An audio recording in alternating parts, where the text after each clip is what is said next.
Andhra Jyothi paper చదవక చాలా రోజులు అవుతుంది. చదువుదామని ఒకసారి ఆన్లైన్ లో ఇప్పుడే తెరిచిన. ఏమైందంటే మా కరీంనగర్ స్వాతిముత్యం మళ్ళీ ఆనిముత్యాన్ని వదిలేండు. ఆనిముత్యం కాదు, ఏది కాదు, ఎంపీ ఉన్నప్పుడు మారతాడు అనుకున్నా మారలేదు. సెంట్రల్ మినిస్టర్ అయినా కూడా అదే పరిస్థితి. చిన్నపిల్లగాని చేష్టలు, చిన్నపిల్లగాని ఇష్టాలు. ఏందట అంటే కేటీఆర్ ను జైలుకు పంపకపోతే యుద్ధమే చేస్తాడట. రేవంత్ మంచోడట. రేవంత్ పై నమ్మకం ఉంది, గౌరవం ఉంది. కేటీఆర్ ని లోపలేస్తారు అంటే కాంగ్రెస్ లో ఉన్న రేవంత్ మంచోడు అంటున్నా, బీజేపీలో ఉన్న సెంట్రల్ మినిస్టర్ అంటే కాంగ్రెస్ కున్న బీజేపీకి తెలంగాణలో లోపాయికారి ఒప్పందం ఉన్నట్టే కదా. కేటీఆర్ చాలా అరాచకాలు చేసిండు అని చెప్తున్నారు. అవును, మా కేటీఆర్ అన్న అరాచకాలు చేసిండు తెలంగాణలో.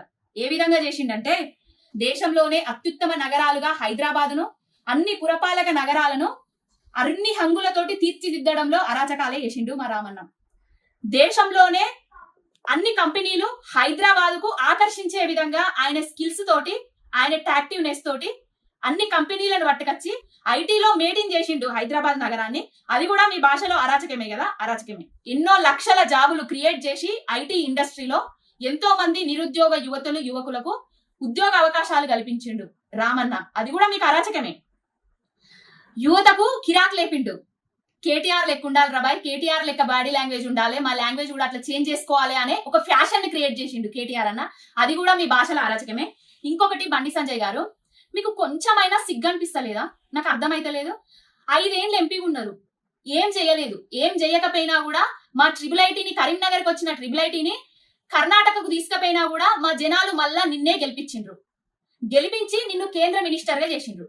కేంద్ర మినిస్టర్ గా చేసిన తర్వాత మనకు సెంట్రల్ నుంచి బడ్జెట్ లా రూపాయి కూడా పెట్టలేదు, సున్నా మన బడ్జెట్. దాని మీద కూడా నువ్వు మాట్లాడలేదు, యుద్ధం చేయలేదు కేంద్రం మీద. గుంపు మేస్త్రి ఎన్నో హామీలను, ఎన్నో గ్యారంటీలను ఇచ్చి అధికారంలోకి వచ్చిండు. ఆ గ్యారంటీల మీద ప్రశ్నించవు, వాటి మీద యుద్ధం చేయవు. ఏమన్నంటే కేసీఆర్ గారి మీద, కేసీఆర్ గారి ఫ్యామిలీ మీద, బీఆర్ఎస్ పార్టీ మీద, మీ బీజేపీ నాయకుల అక్క సింతేందో నాకు అర్థమైతలేదు. మీ లోపాయికారి ఒప్పందాల వల్లనే కదా లేని లిక్కర్ స్కామ్ ల కవితక్క నిరికించింది. అక్కడ లిక్కర్ స్కామ్ లేదు, మనీష్ సిసోడియా బయటకు వచ్చిండు, కవితక్క కూడా బయటకు వస్తుందని మీరు మళ్ళా ఒక కుట్రకు పాలు పంచుతున్నారా? మళ్ళా తెలంగాణలో ఇంకొక కుట్రకు తెలరేపుతున్నారా?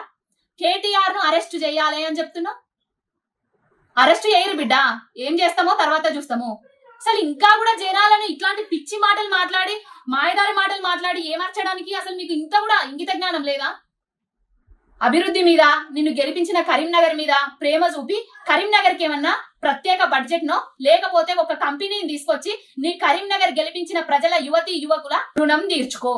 కాంగ్రెస్ లో ఉన్న రేవంత్ రెడ్డి, బీజేపీలో ఉన్న చంద్రబాబు నాయుడు, మీ చంద్రబాబు నాయుడు, మీ రేవంత్ రెడ్డి, మీరందరూ కలగలుపుకొనే కేసీఆర్ గారి మీద ఆయన ఎక్కడుంటే మీ పప్పులు ఉడకాయి అనేసి ఇవన్నీ చేస్తున్నారని ప్రజలకందరికీ అర్థమైపోయింది.